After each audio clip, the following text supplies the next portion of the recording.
In this lesson, we will be discussing the fuzzy grouping transform.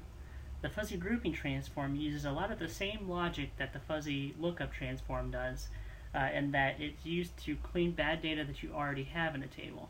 Or it might be used to create a table from a file, which is what we're going to do in our example. If you've already watched the fuzzy lookup transform video, then you'll understand a couple of the references I'm going to make here. In that video, what we did was we created we loaded a table using a reference table.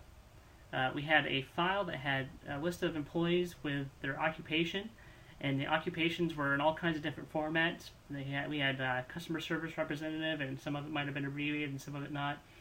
We used a reference table to change it to the the thing that we needed it to be appropriately inserted as. So instead of the abbreviated customer service rep, it would be customer service representative. So in this example, what we're going to do is we're going to use that same file, the fuzzy example file that we used in the fuzzy lookup transform example, and we're going to use that file to create the reference table.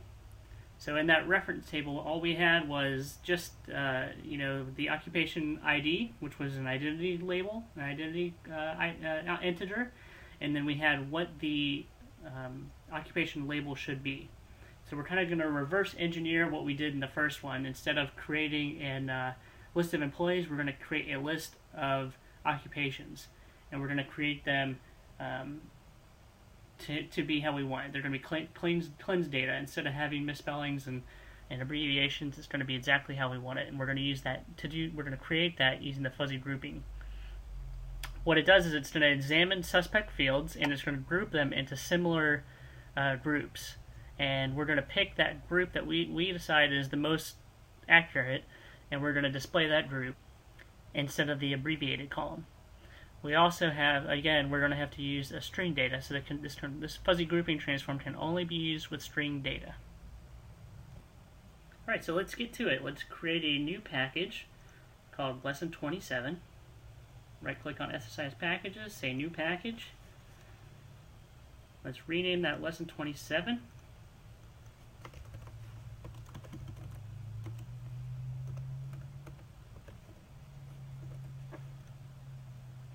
And confirm you do want to rename that. And let's remember what we're doing in this lesson. We're going to basically reverse engineer that reference table that we had in the previous lesson.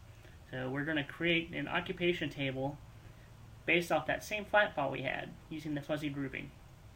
So let's start off by bringing over our data flow task. Drag over your data flow task.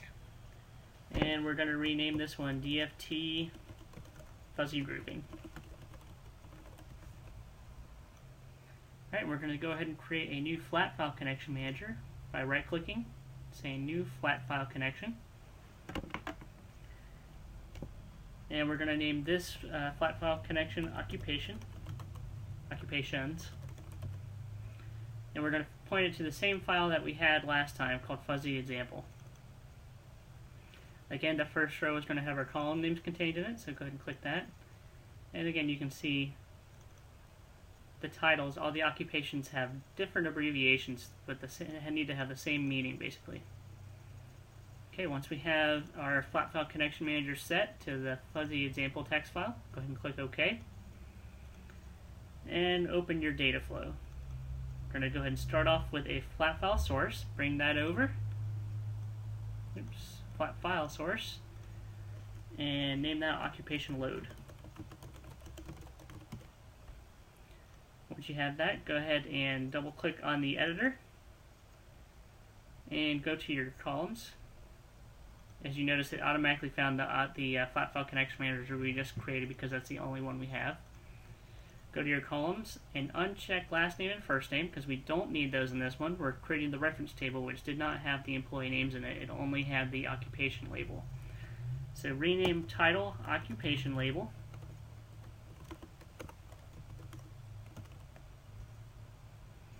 Once you have that, go ahead and click OK. Next step is going to be to create another connection manager, an OLIDB connection manager this time. So right click in the connection managers and create a new OLIDB connection. And this time we're going to be pointing to the AdventureWorks 2008 database again. Let's click OK, and then rename your connection manager to not include your computer name. Next step is going to be to bring over your fuzzy grouping transform. So from your toolbox, find fuzzy grouping, bring that over and connect it to your source. Go ahead and open your editor. And it automatically found the connection manager. You can only use the OLEDB connection manager when using the fuzzy grouping, so keep that in mind. That's why we made that first step just as before this to go ahead and create that. Let's go ahead and click on the columns tab. You'll see we only have the one occupation label, so we want to go ahead and make sure that this is brought back. So make sure you click that. I'm going to expand this a little bit so we can see it better. See all the options we have.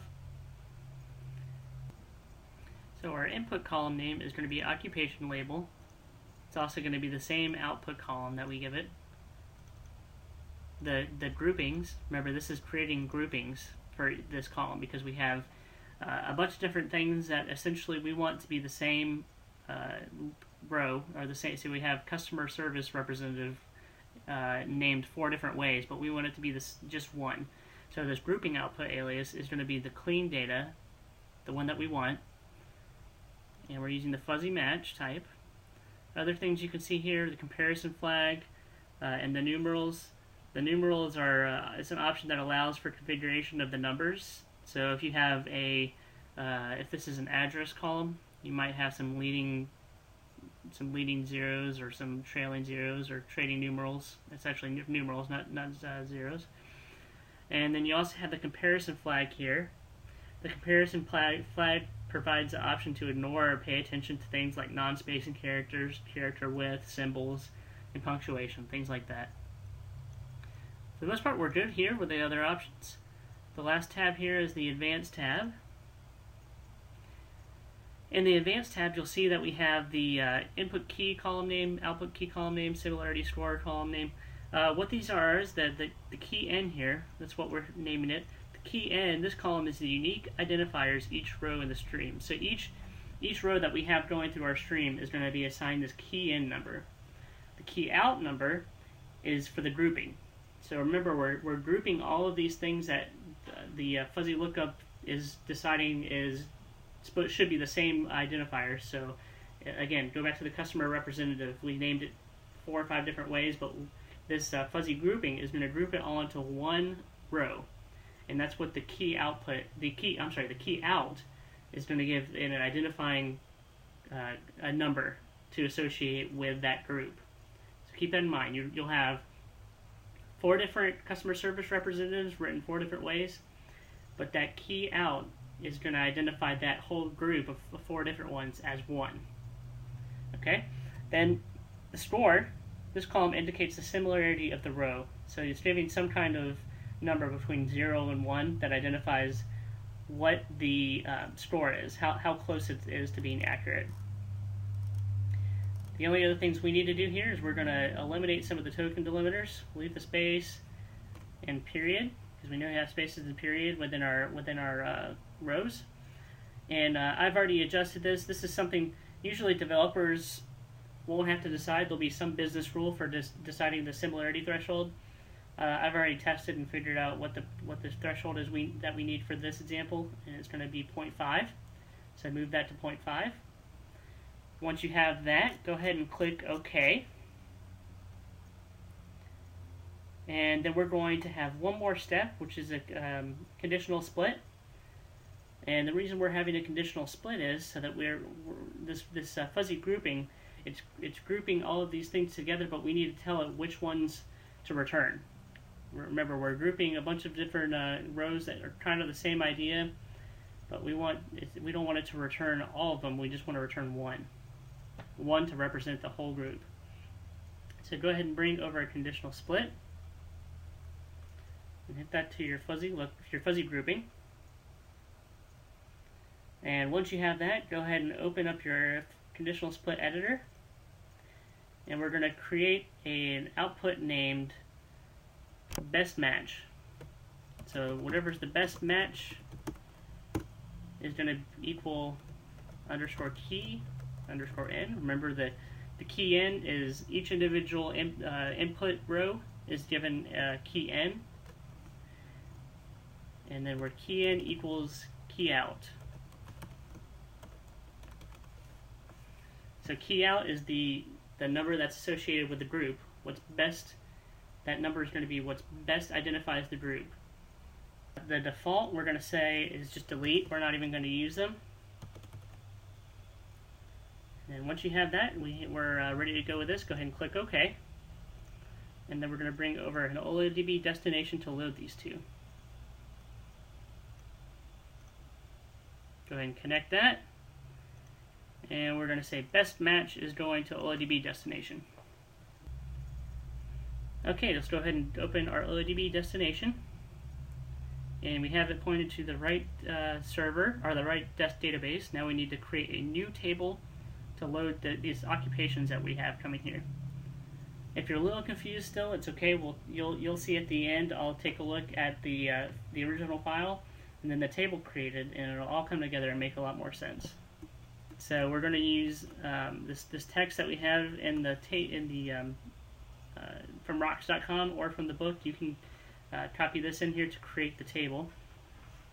We're calling the table occupation underscore fuzzy grouping. Remember, this table is eventually going to look exactly like the occupation table did from the reference table that we used in the last lesson. So it's just going to have occupation ID, which is an identity column, and then an occupation label. So go ahead and click OK. And we'll check out our mappings. Anytime you have a new table, you have to do your mappings. Okay, so it's mapping the wrong label here. It's mapping the occupation label to occupation label, which would sound good, except for we want the grouping of occupation label. The grouping was set to, if you remember back to the editor, which we'll take a look at it again, occupation label underscore clean is the group name, and that's what we want from this, because we're grouping all those together and we want the best match. So we're going to use the group called occupation label underscore clean, and we're going to load that into the occupation label. Occupation ID is the identity column, so we don't need to mess with that. And click OK and take one more look back at the fuzzy grouping here so you can see why we used this column. We used group output alias, which was called occupation label underscore clean. Reason we used that instead of the output alias would have been several rows, but we wanted the grouping of all those rows, which was the occupation label underscore clean. Okay, so let's go ahead and run this and see what it's going to look like, and then we'll compare the original file to what we just created. So execute this package. See, it brings in 22 rows. The fuzzy grouping still has 22 rows going into the conditional split. The conditional split matched the group ID to the individual row ID, and then we only had 6 go into the destination, which is correct. I'm going to stop this, and we're going to take a look at at Management Studio so we can take a look at the file. And in Management Studio, we created this occupation fuzzy lookup, or fuzzy grouping, and you'll see this looks just like our reference table from the last one. The fuzzy grouping grouped all of the list. Let's take a look at our file again. You see, projects, personal trainer, SSI's personal trainer, fuzzy example. So we have this list of occupations. We didn't show any of the names, just the occupations listed, and we grouped, all this customer service rep with customer service representative. We grouped those, and then our fuzzy grouping determined that this customer service representative was what we really wanted, probably because it takes a look at how many of the customer service representatives we have as compared to the others, and determined that we had mostly just the customer service representatives, and it made that our occupation label. This is why we returned the occupation label underscore clean. We returned that group instead of the individual row.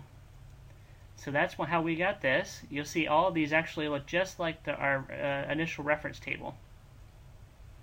Alright, so let's go ahead and wrap up what we just learned in this lesson by looking at the final slide. So in this lesson we learned how to use the fuzzy grouping transform. We learned that it's used to clean bad data that you might already have in a table, or it could be used to create a new table, like a data warehouse table. For example, we recreated, or we reverse kind of engineered what we had in Lesson 7, the prior lesson. We re-engineered the reference table of occupation. We had a list of different occupations that were spelled a bunch of different ways, and we used the fuzzy grouping transform to group those together, and then the fuzzy grouping transform determined which one is the most accurate, and then we returned that grouping name as our actual row. So then what it did basically was it examined suspect fields and grouped them into similar words, and that's how it found which grouping was the best. Remember that you can only use string data when using this data. You can only use string data types whenever you're using this transform.